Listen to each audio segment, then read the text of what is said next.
So the steady bass is a great technique for getting started with improvising on the blues, just keeping a bass going with your thumb in quarter notes and starting to put those licks on top. But if you want to start introducing some motion into the bass, that can be a little more challenging. In today's lesson, I want to show you 6 steps for introducing walking bass lines into your solo blues playing. And for a deeper dive into the blues in E with in-depth lessons, live streams, complete tabs, and more, check out my membership, the Fingerstyle 5, at the link below, or go to fretboardconfidential.com to learn more and sign up. Right now, let's check out some walking bass line moves.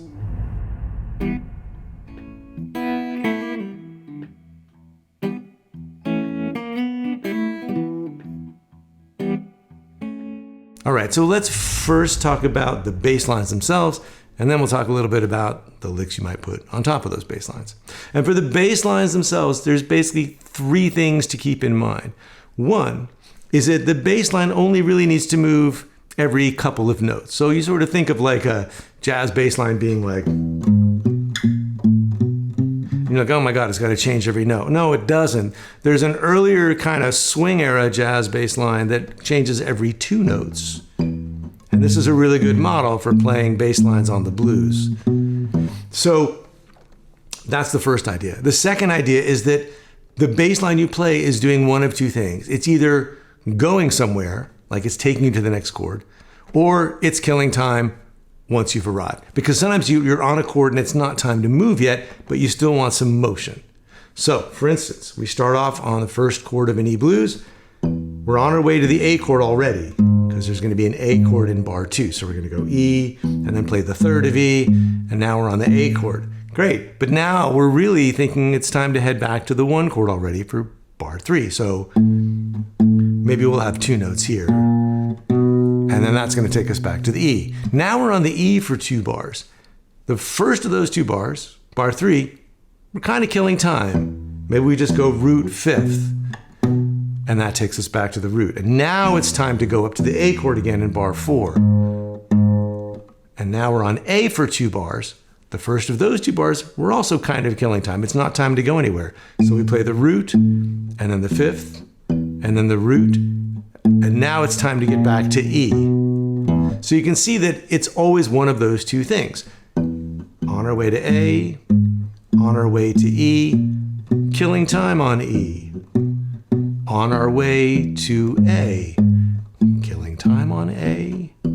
On our way back to E, killing time on E before it's time to go up to B, and we're on our way to A, and then we're on our way back to E, and then we're doing the turnaround, right? So on your way somewhere or killing time. And the third thing is that it is okay to memorize a bass line. You don't have to improvise the bass line and try to improvise licks on top. Like, the best way to get started with this is to work out one bass line for the whole 12-bar blues. And then maybe work out a couple variations, like, do you have more than one way to get from 1 to 4? Do you have more than one way to get from 4 to 1? That kind of thing. And then you can start to make little swaps inside that. But those are really just the 3 things. So play primarily changing every 2 beats, sometimes every beat. Make sure your bass line is either taking you to the next chord or killing time on that chord, and then work out one way to do it and commit it to memory so that you can just count on that being a reliable thing that you can do with your thumb while you start to think about what you're going to do on top. Now, as far as the licks you're going to put on top, start simply with just some blues licks. Basically, minor pentatonic in E. Maybe you include the 6th from the major pentatonic, the major 3rd from the major pentatonic. That's the first thing, just simple scale material. Basically, pentatonic licks from either E major or E minor pentatonic. Flat 5 from the blues scale, that kind of thing. The second thing is to think about what shape do those licks have? Can you play those licks so that they resolve, so that they go 1, 2, 3, and 4, and 1, and 4, and 1, and 4, and 1, and 2, and 3, and 4, and 1. I've done other lessons on this idea of like blues phrasing and licks that resolve. I'll put a couple links down below. But that's the second thing, is just to think in terms of licks that go somewhere.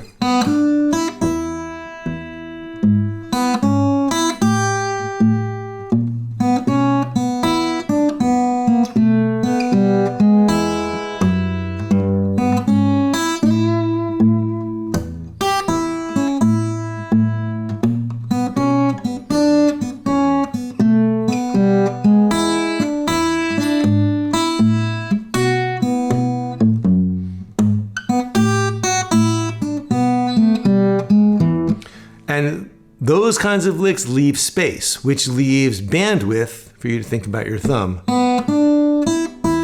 Nothing's happening in the melody. Oh, I can think about my bass. Here I have to think a little bit, but now I'm done for a little while. And I can kill time in the bass. I can play kind of a chord thing here.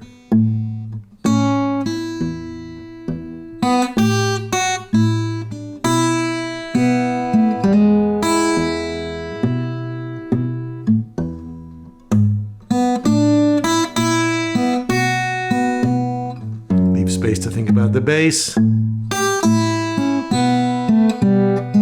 Now, obviously, like some of this stuff is stuff you may need to sit down and work out so that you can get that coordination together. But starting with the idea of phrases that resolve and then putting that over that bass line that you have theoretically worked out, committed to, memorized, so that you're not trying to create two things at once. That's the main idea. And of course, those blues licks, it's nice if they can kind of nod to the changes, right? So if you're on the E chord, I'm landing on the root here, and then I'm going to the A chord. That's a good time to include a note like this because that's helping to spell out the A7. Here I'm coming into the major third. As I get back to the 1 chord, that helps to spell out the 1. And for the B chord, there's the 5th. And the root, I'm borrowing, this is a major pentatonic note, right? It's the 2nd of E, but it's also working as like 5 to root of the B7. A7 spelled out again, just with that little nod from that note there. So these little steps you can take to just, hint at or color or make sure that you tag the chord you're on within the overall context of basically just playing blues licks over bass lines. So that's the idea. You can just use a few simple rules to start coming up with those bass lines and a few simple rules to come up with some blues licks. And then it's a coordination issue, just trying to get the licks to work over the bass line. But if you iron out what the bass line is going to be, there's a little less guesswork involved. And there's nothing wrong with working out the licks as well and just practicing the coordination to put a specific lick over a specific bass line just to start building your vocabulary of moves. You get enough of those little moves together and then you find you can start to be more flexible and it starts to feel more fluid and more like you're making it up on the fly and more like you're improvising. And again, if you want to take a deeper dive into the blues in E, check out my membership, the Fingerstyle 5, at the link below or at fretboardconfidential.com. I'll be teaching blues in E all summer long. There'll be tabs, complete lessons, interactive live streams with me, and more. Check that out. Come join us there. And if you got a question or a comment about today's lesson, please leave it for me down below. I would love to hear from you. And as always, thanks for watching.